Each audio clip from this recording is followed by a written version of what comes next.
Okay, today is August 21st, 2024. I'm Derek Fildebrandt, publisher of the Western Standard, and you're watching The Pipeline. I'm joined, as always, by Western Standard opinion editor Nigel Hannaford.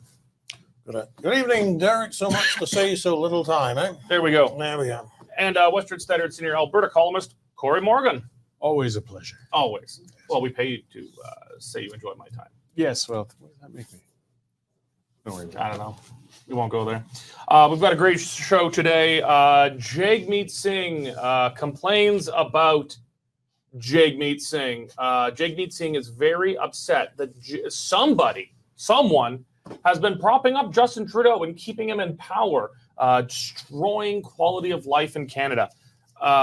We're going to discuss who that dastardly person keeping in Justin Trudeau in power that Jagmeet Singh is so upset about. Who could it be? Who could it be, the one who's keeping this guy in power, who's destroying the country? We're going to talk about it. I promise you, we're going to get to the bottom of it. Professor Goel at the University of Alberta says that Danielle Smith has been touring, quote, White Alberta. Very interesting. This is a person who... people mortgage their houses to send their kids to go listen to this person. This person is quoted by the Supreme Court and under former Alberta Premier Rachel Notley, even had some government gigs. This is someone who thinks that checking out touring small towns in Alberta is, you may as well just start burning crosses and walking around in pea-stained bed sheets. Harley-Davidson, an iconic, everyone, I don't even know what to don't even have to say anything about Harley-Davidson, an iconic motorcycle brand. That brand was in real trouble as people start to target companies, major corporations that engage in DEI and other kind of woke policies. They got an earful, especially around Sturgis, as motorcycle enthusiasts gathered there. Just as Indian, which I proudly ride, announced that they were never going to go woke. They're definitely not changing their name. They were coming under huge pressure, and they've abandoned it. They're the latest major North American corporation to refocus on business, to focus on, business. And if we have time, we're going to get to it. The CN going off the rails. Major strike, actually. The deadline's tonight. So actually everything we say on that today could be entirely reasonable, or it could be completely useless information by then, but we'll see.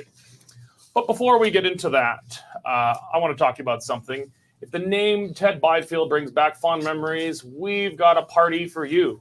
On September 25th, Toasting Ted will honor the great conservative publisher of the Alberta Report magazine. Yes, that's the same sort of same Alberta Report. That is now one of the publications that will be relaunched by the Western Standard coming up in September. Bagpipes, singing, live auction, stakes and speeches by Premier Danielle Smith, Preston Manning, and Stephen Harper. For more information on this excellent event, which will have many of the Western Standard luminaries there, go to toastingted.ca. Again, go to toastingted.ca, get your tickets. This is a very important event. The real who's who of the Alberta conservative movement are all going to be there under one roof, kind of a gathering of the families, if you will. Don't tell Nenchi, this is not a mob event. Some of you, Cory will get the reference on that one. Oh, yes. The Wenzels will appreciate it. Indeed. Okay, gentlemen. Let's start with Singh versus Singh. Someone doesn't sing for their supper. That's a headline we got to use. All right. Okay. So, federal NDP leader Jagmeet Singh very upset that someone has been keeping Justin Trudeau in power. Justin Trudeau is a bad prime minister. Things are getting worse. Someone's been keeping him in power. We're going to get to the bottom of it in this discussion right now. So we're gonna pull up his tweet here from yesterday. Justin Trudeau told Canadians things would be better. Instead, they've gotten worse. Families are losing their homes. Landlords are making record profits and rents have doubled. Our movement is going to take power away from greedy CEOs and give it back to the people. Okay, so we'll break this down. Apparently, inflation has nothing to do with monetary policy, government printing money, government spending money doesn't have, which inflates the monetary supply. That's not causing inflation. It's people who own a basement apartment renting it out. They're the problem, gentlemen. But that's not the interesting part. Really interesting part of what he says. Justin Trudeau told Canadians things would be better. Instead, they've gotten worse. Well, what is keeping Justin Trudeau in power? Well, it'd be something they called a supply and confidence and supply agreement, which is formed an effective coalition between the Liberals and NDP. There's one man who right now could snap his fingers and trigger an election, which would almost certainly remove said Justin Trudeau, who's making things worse here, according to Singh, from power. Start with you, Nigel. Do you think it even dawns on Singh that he is a part of the problem here, that he is, after Justin Trudeau, the most important person in the federal government at this point? Of course it dawns on him, but he's also very aware that there are a number of members of his party that need to go to October of next year in order for their pensions to vest. There are, in fact, a number of it. I think there's as many as 80 out of a parliament of 338 who are in the same situation of having to fill in a full 6 years. But a lot of them obviously are NDP and Liberal. They even delayed the date of the election, which was to be the 21st of October, but which is now the 28th of October. Said it was so that it didn't clash with a religious holiday, but in fact, put those 80 MPs over the line. Those who lose will maintain their pensions. So this is very typical politician talk. He knows darn well that he could bring the prime minister down in a morning by simply saying, we're not doing this anymore. And by the way, restore his reputation as a politician and a statesman in doing so. However, he doesn't and won't. And that, I'm afraid, is the cynical state of Canadian politics today. On the bottom of Jagmeet Singh's tweet here, bemoaning that someone's keeping Justin Trudeau in power, is a community note. Readers added context they thought people might want to know. Important context. Justin Trudeau is in government because of a confidence and supply agreement with Jagmeet Singh. By entering into this agreement, Mr. Singh is effectively propping up the government he's complaining about above. And then it links to the news release of said agreement at pm.gc.ca. That's Prime Minister, essentially, .gc.ca. Wow.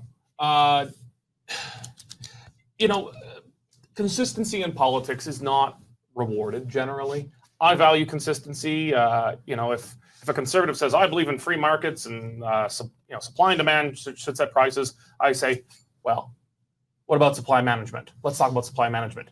And if they don't have a straight answer there, that's hypocrisy. I don't like it. I don't vote for them.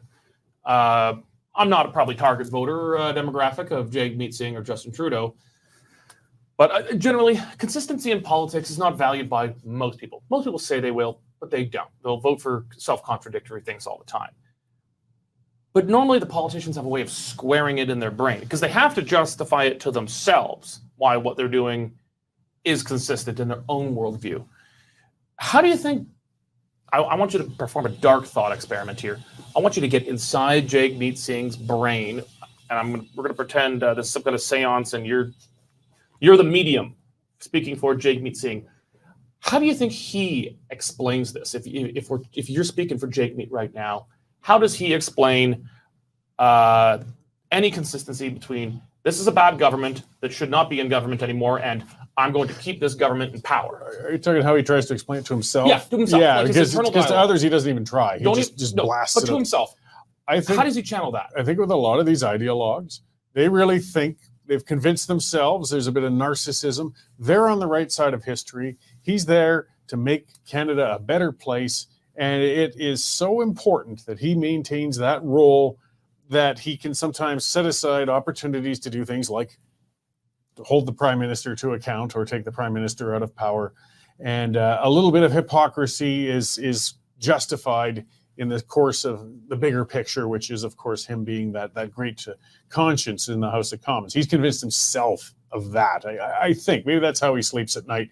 Either that or he knows that he's full of something and he just accepts it. Because, I mean, to get one of those notifications on X where they correct you, I mean, that's called BS. And it's not a person can't just put a community note in. Well, you can. Actually, some people are qualified. I have that. I could put one in.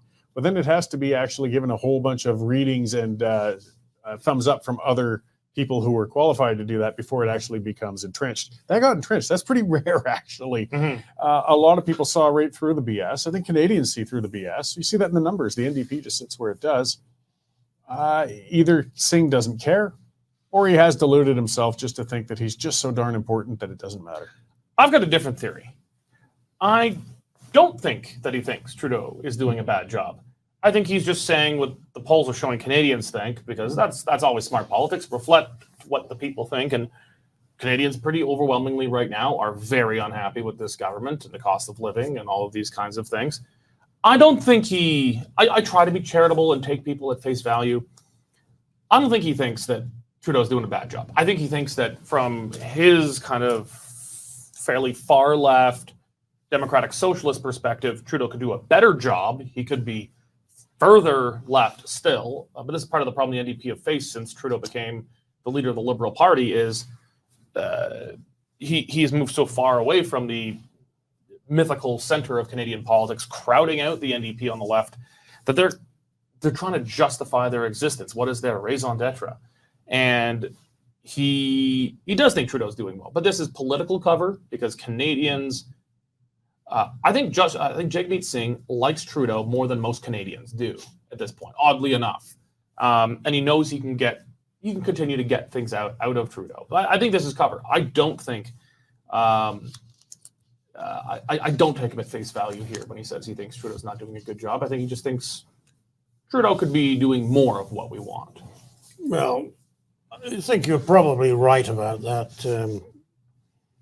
The thing is, there's an election coming in a little over a year. So unless Mr. Singh wants to leave people with the impression that, look, you vote for me, you're actually voting for the Liberals, might as well just vote for the Liberals and have done with it and leave the NDP with nothing, he has to try and make some difference between himself and Mr. Trudeau. So I would anticipate that you will see more of this, now that the pension issue is safely settled, that you will see more of this as the weeks and months go by, as he tries to redefine a clear distinction between the NDP and the Liberals. I have absolutely no idea how he is going to do that. If you have been working like that for this long, then you're jointly and severally liable to the voters along with Mr. Trudeau, but it would only be natural that he would try. Corey, you're really not going to like me today because I'm typecasting you as the villain. You're the Singh whisperer here. Oh, it's a different form of a villain for me, so that's fine. Yeah, it's this is the role I've assigned you today. What do you think it would take for Singh and the NDP to pull the plug on their coalition confidence and supply agreement with the Liberals? They've had clear evidence of foreign interference and covering up foreign interference, which is possibly worse than the interference itself. They've had corruption scandal after corruption scandal. We don't even remember SNC Lavalin anymore. Remember that? Stuff that would bring down any government in Canadian history before this in complete disgrace. But there's got to be a line. I mean, maybe it would require Trudeau to, I was going to say invoke martial law. No, he already did that. What would it take? There's got to be a line somewhere that's however extreme. And I mean, what is that line? The NDP support level's been static. It's not really dropping much either. It's just sitting there. It's dropping a bit, but that's his core. That's all he's got left is the core. And who's the core? The real hardcore are the unions still. I mean, some of the woke policies are starting to trouble some of the labor unions, but the civil service unions and some of the others, that's still their core. If Trudeau were to have it out with the unions, a big all-out brawl, then Singh would have to take a definitive side. If something really big came out, if Trudeau suddenly, again, hit his head in the shower and thought, you know what, I'm ready to start laying off part of that civil service, I'm going to stand down the unions, which isn't going to happen, but that would be a line that Trudeau couldn't cross with Singh. I mean, just to kind of get ahead, but we're talking, mentioned a rail strike that's coming up, and this could be very economically crippling if it lasts a little while.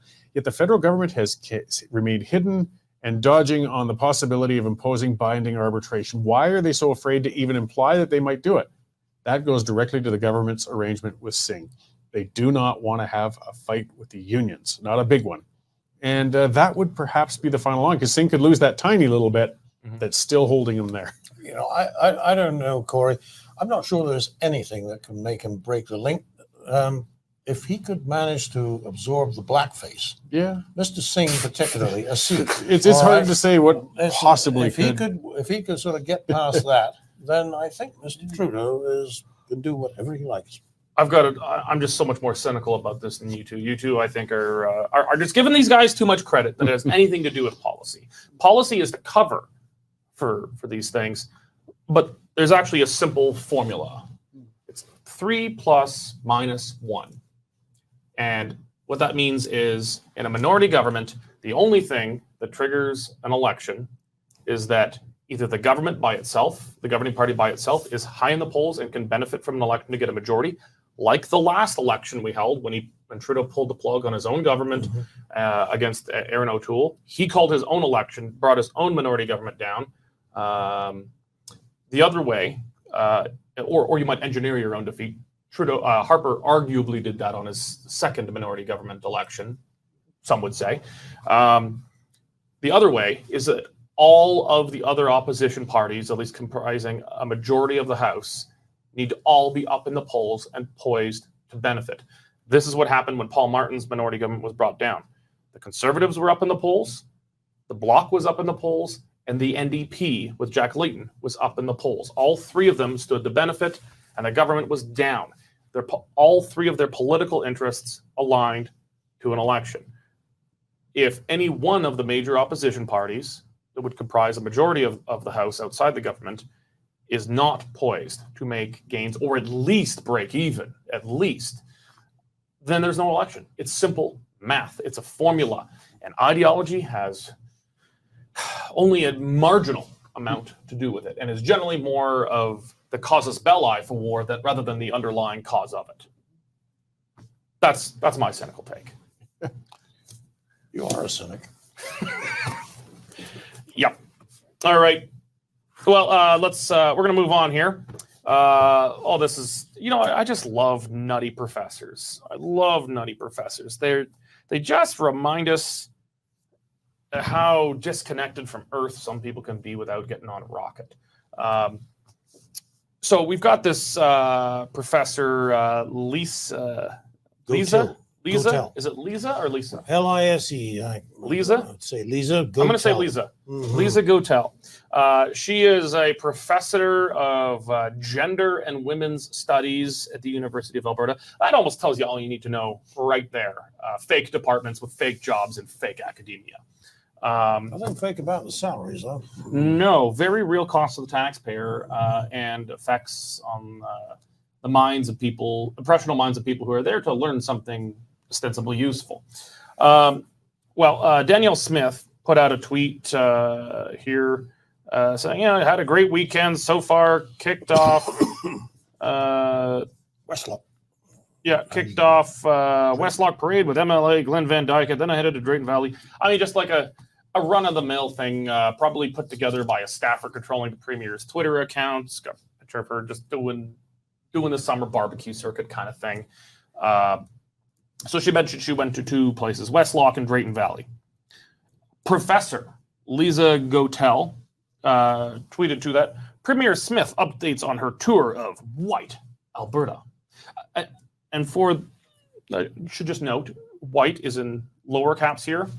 I bet you she follows the Canadian Press style guide and puts other races in all caps, except for W for white. Notably, that is not a part of the Western Standard style guide. We hate everyone here.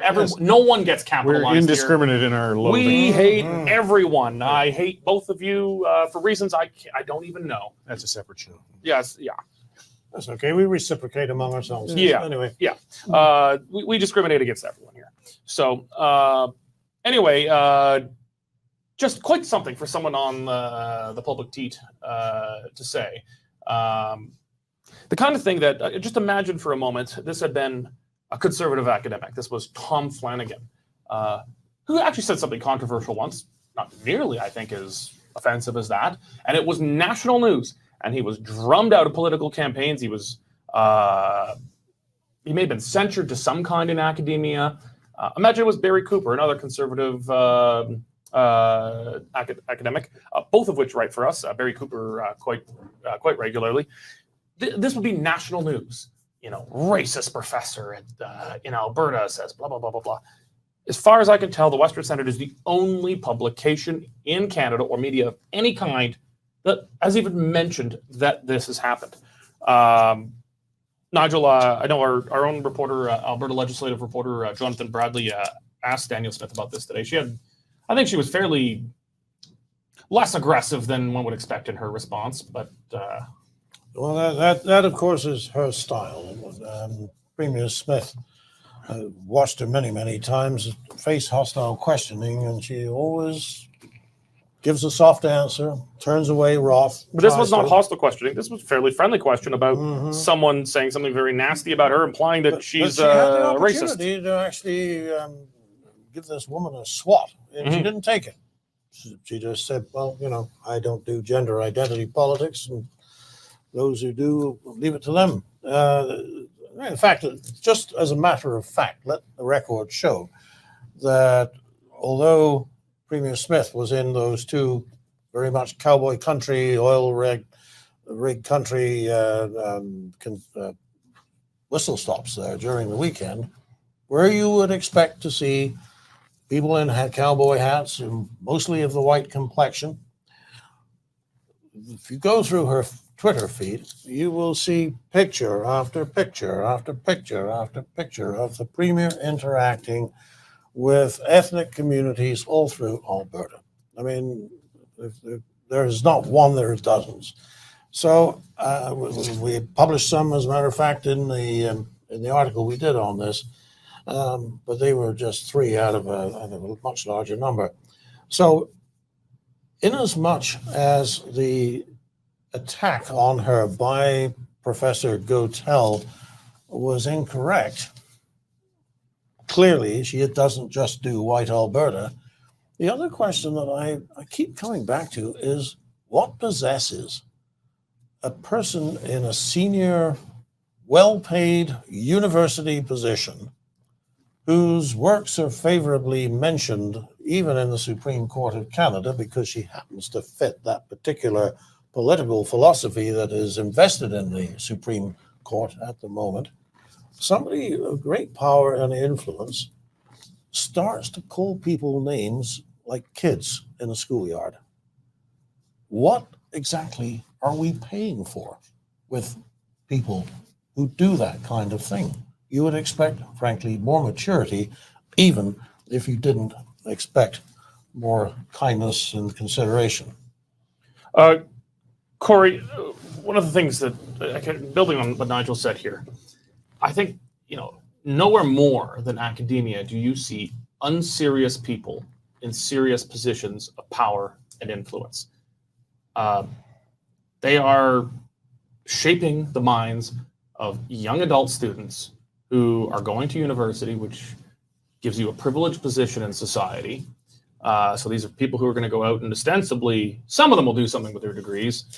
If they're taking gender and women's studies classes, they're probably only going to become gender and women's studies professors. That's generally about as far as that kind of profession goes. And also be civil servants, unfortunately. Yes. You could do DEI studies in government, and until recently in most corporations, that seems to be coming to a crashing end, thankfully. But, unserious people in serious positions and who have the ear of very serious positions like Supreme Court justices. It kind of reminds me a bit of let's throw her up on the screen. Reagan, the world famous Italy. You're not. They don't want to take credit for her. Italy's not the least serious country anymore. Now it's Australia. Sorry, Australia. Now you get it. The Australian Olympic breakdance professor. She's clearly unserious, but people who never left the academy, who stayed in the academy and never got exposed to the real world, are able to live in this bubble that is just totally disconnected from reality. I don't know.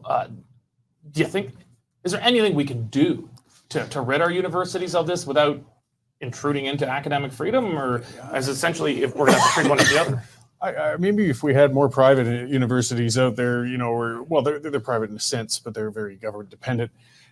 There might be some that I guess you could say in the alternative school with classical education that Ford is working on, options where they're going to say, we just aren't going to immerse your children. Ford, not Doug Ford. Doug Ford is not a friend of independent education. No, we're not going to immerse your kids in that garbage. And it's garbage. But, you pointed out the bigger and frightening issue with these unserious people in these serious positions, because, yes, they're creating more. They're spreading. Gad said, covered it fantastically in his book, The Parasitic Mind, of how our academic institutions have just become infiltrated with this trash, and it spreads. Because you're saying, what do you do with a gender studies degree? Well, it's not just become a prof. It's, as Nigel said, you can end up in the civil service, and we see how good our civil service has become.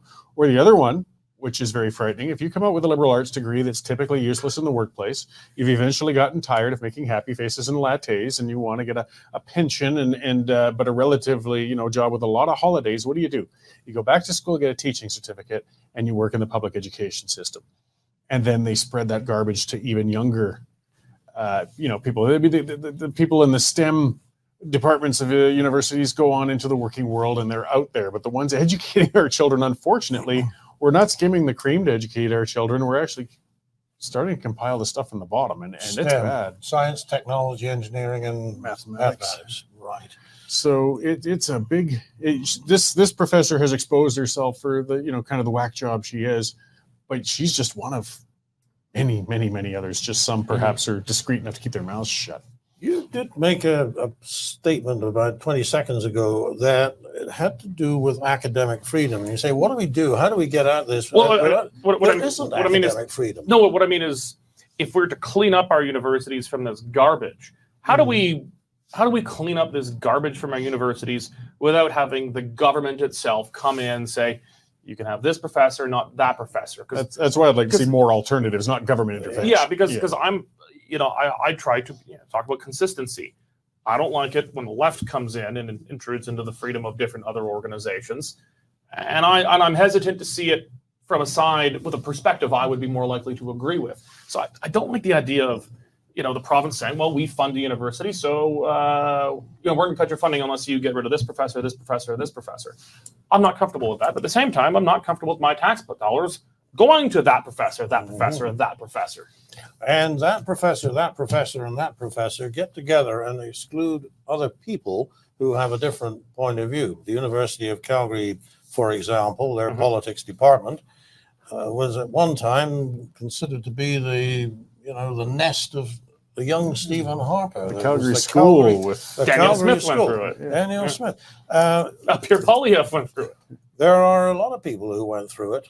And when there was a number of professors who were very much of the conservative disposition. They were not the only professors that you could take classes from, but that point of view, the conservative point of view, was very well represented.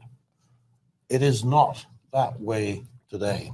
As the old guys have been retiring and doing less, they've come on with a new generation, which is much more in line with the way that this woman thinks. So, you don't want to interfere with academic freedom, but there is no academic freedom. If you are a conservative professor, they will undermine you, undercut you, do everything they can to get rid of you, and they certainly won't replace you. And like the concept of tenure is important. You've gotten in, and the The reason for that is so you can be controversial without fear for your job, whether it's left or right. But that protection has gotten weakened. Just ask Francis Widdowson.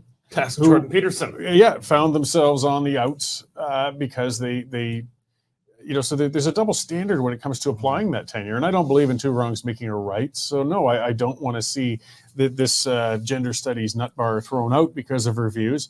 I would like to see alternatives so kids don't have to be exposed to it. But they have a double standard, because if she was exposing crazy views that are considered conservative, she'd already be on the carpet, probably out the door within a week. Yeah. Well, and of course, then there's, I think, Professor Pinder at the University of British Columbia, who cheered for the assassination of Donald Trump. I mean, it doesn't end. I do think that if there is a solution to it, you have to remove the boards that permit this kind of thing. And the boards control the administration, and the administration answers to the board. So if they get bad appointments and the chancellor gets the boot, the board will get around it. But that is complicated. And money talks, though. I mean, look at Gay with Harvard. And she crossed the line over the whole Israel-Hamas thing that's been going on and so on. And they say, oh, it's her plagiarism and that, but they always could have dug in and found all of that. That's always been there. But the reality was, money talks, some very, very well-heeled backers of Harvard were suddenly saying, you don't get that nut out of there, we're not giving you money anymore. Yeah. And suddenly she found herself out. Well, let's zoom out a bit more from some of the perspectives that Professor Goel has here. I think she's the quintessential self-hating white progressive. Sounds like it. I mean, so like, obviously we're getting in a racy topic here, but this is the topic she decided. Maybe start with you, Corey. What is it? Like, it seems almost pathological that, the old left, maybe there were people who hated their own class. If you were born into wealth and you hated capitalism, you were a self-hating bourgeois. Okay, sure. But today, as neo-Marxism is more focused around identity politics, race, gender, religion, these kinds of things. Why is it that the left seems to be so motivated by self-hatred of itself, most prominently self-hating white progressives? You've got me on a subject that I'll fully come out and admit I don't understand. I don't know either. I can't wrap my mind around that mindset. They see some sort of virtue in self, abasement, in saying that I'm bad. I mean, it's a form of flagellation, like the Christian lunatics used to do in the past, whipping themselves, walking down the street. I'm a terrible person. I'm an awful person, and it makes me better to tell the world that all the time. I guess it's a little bit of that mindset, and they're drawn to that. But I can't rationalize it. I don't understand it. I know I'm not a perfect person, but I don't feel like going down the street to scream them today. I know you're giving me a little too much to put myself into their shoes with. I hit my quota with Jag meat, and I just can't get any more. No more mileage on you. Nigel. You're not going to ask me to explain it, are you? I don't know. Like you're pretty good at trying to empathize with lunatics, right? Where did you get that idea from? What is driving these people to hate themselves? Like, I just can't imagine anyone from any other group saying anything similar. I can't imagine a person of color seeing a picture of Naheed Nenshi in Southwest Edmonton, Northeast Calgary, saying, "Oh, there's Nenshi touring brown Alberta, black Alberta, yellow Alberta," anything like that. They just wouldn't say that because that's insane. That's stupid. That's a stupid thing to say. But uniquely, white progressives hate themselves. And they particularly hate anyone who doesn't hate themselves. I'm not going to try and offer you a fully developed sociological theory on this, but I will relate one observation that I made when I was in high school and in my first years at university. And that is the kind of people who think like us tend to do well on rugby teams. Those who do not do well in sports and therefore do not reap the rewards of respect and adulation that come with doing well in sports become resentful, and their response is to denigrate the whole idea of sports to begin with. In other words, if you can't play the game, well, the game can't be worth doing. So you are a loser, and you are a thoughtful person. Perhaps you have been bullied by the sports team in some corridor encounter, and you start to develop another way of looking at the world, and which undermines the credibility and the right to rule that you find among people who are good at sports. Those guys who are good at sports can't all go on the NFL, but they do go into money establishments. They become very successful sometimes in making money. They become an upper class. They're the guys who drive the nice cars and live in the big houses and marry the most beautiful women, and then that too is a further cause of resentment. So in the end, what you do is you say, it's all wrong. It all needs to be torn down, and we need to come back. Now, somewhere between my cartoon-like extreme and the other position of extreme intellectualism, which is also faulty, there is a point at which some people, if they can't compete, just damn the game and turn around. Summarize what you said. It's that they're losers. Yeah, They're losers. I did say that. Yes. Yeah, they've carved a niche to pay their bills, and now they're spitting out. They're losers. Well, they That's are. The people who want to tear down society are not going to rebuild anything you're going to want to live in. No. We have the people who laid the railway across the country to thank for putting it there. We have the people who developed the oil industry for making it possible for us to actually have a train that goes across the country and a car that will take you to the station, and an aircraft. People who are conservatives tend to be builders and achieve things. They're the heroes in the Ayn Rand novels. The people who can't do those things, because they can't do them, they feel inferior, so they just say, well, those are things that shouldn't be done. But it's wrong, and it's not fair. And the system is stacked against us. We need an anti-dog eat dog law. Well, what a It's great Losers. right out of Losers and looters, the Atlas same Shrugged, thing. yeah. everybody should read Atlas Shrugged. Well, coming to you live from The the John Galt studio. Yeah. Not everybody knows that we call the studio the John Galt No. studio. But, No, I don't think we've ever said it on there. no. Fountainhead's a good second one to follow. Yes. Well, they're not particularly excellent reading. Yeah. They got a good moral. You got to read story, them. Yes. It's like eating your vegetables. Yeah. They're good for you. It's just a little hard to going down. Okay, let's switch it up a little brighter. So the academia, the academy might still be plagued by these lunatics, but the real world, business, where balance sheets, dollars and cents, still count for something. Something is going on. Something's going on. The trend of the last 10, 15 years has had every major corporation in North America and Europe adopt these DEI, diversity, equity, inclusion policies, doing away with merit-based hiring based more on diversity, equity, inclusion-based hiring. And sometimes to great disastrous effect for these companies, some worse than others. But what's happening now is they're not just paying the price by not necessarily having the best people in the jobs, but instead hiring based on quotas and what feels good. Now there's an outright genuine consumer backlash that is taking hold. Most recently, there's an activist in the States who's kind of really pushing this. Do you recall his name? Starbuck, isn't it, or Star or something? Are you referring to the guy who blew up his Harley-Davidson? No. It's Starbuck. I thought it was Starbuck? I think you're right. I will. Okay. Like, yes. Well, I mean, he's kind of leading the charge across the United States, shining a light and exposing the corrupting influence of DEI in these companies, and consumers, like most people, don't buy into DEI bullcrap. It sits well with in the academy. It sits well with radical activists, but most people at the end of the day, thankfully, still just believe that the best man or woman should get the job. That's it.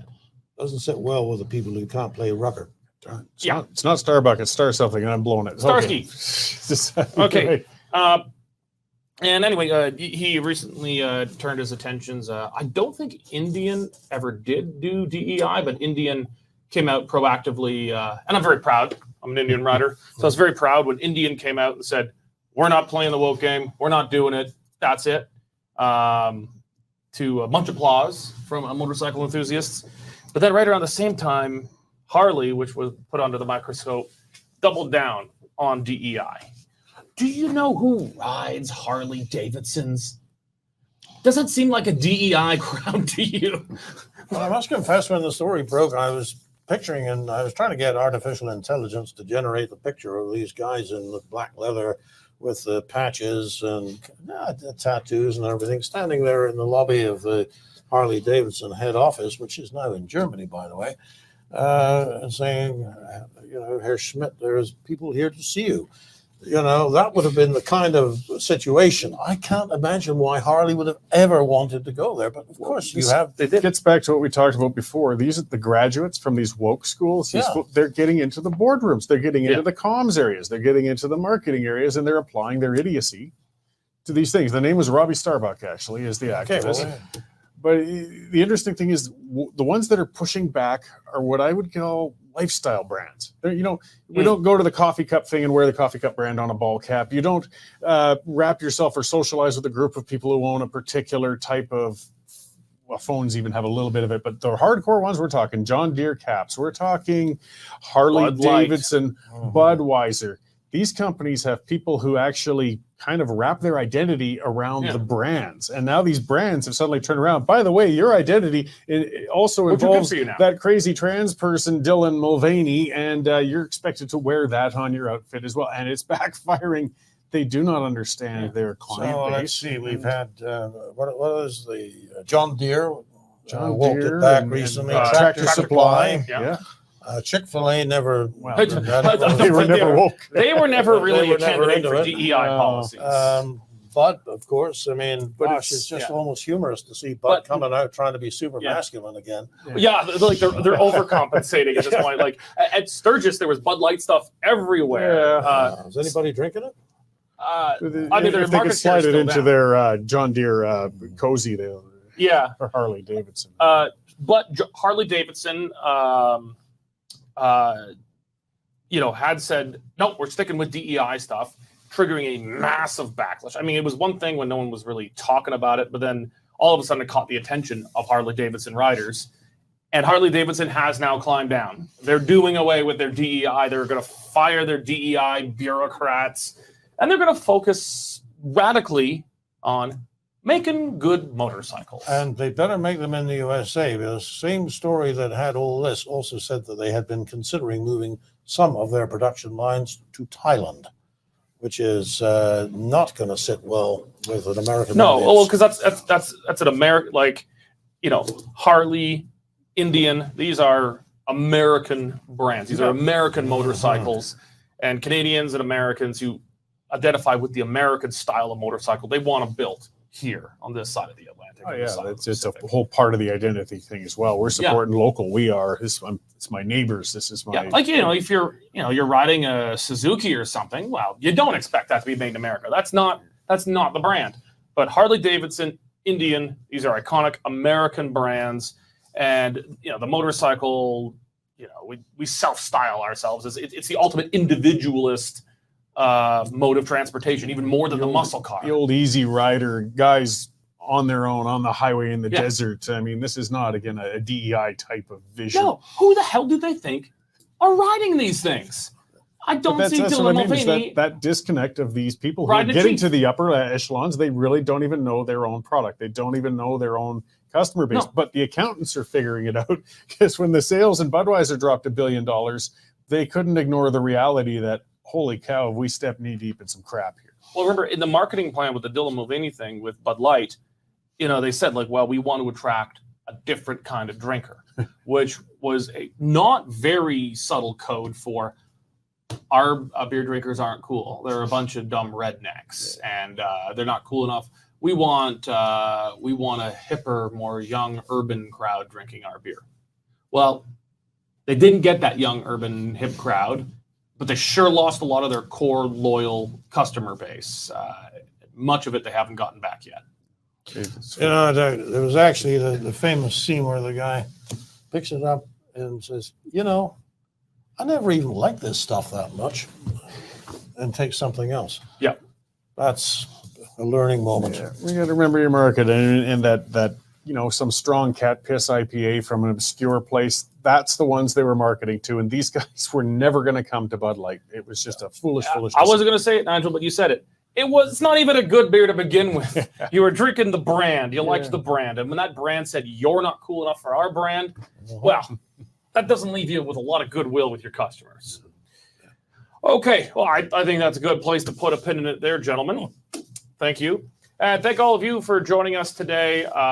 Very grateful for sharing your time with me, Nigel, and Corey, the rest of the Western Standard team.